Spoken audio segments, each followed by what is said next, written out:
Hey guys, welcome back to our channel. For today's video, we'll show you how to upgrade your drone components in Last War Survival.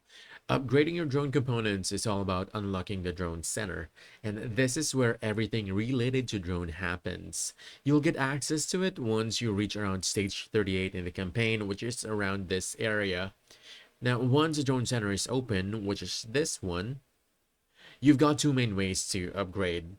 The first is through Attributes tab. Here you'll find something called data training, and by using combat data in drone parts, you can level up your drone's attributes, and this boosts your drone stats directly and also provides buffs to your heroes. The second method is upgrading the actual components. Once your HQ reaches level 15, you'll unlock gear slots for your drone, and there are 6 in total. Radar, turbo engine, external armor, thermal imager, fuel cell, and airborne missiles. I'm still at around HQ 8, so this is still not available for me. And equipping and upgrading these makes your drone much stronger in different areas.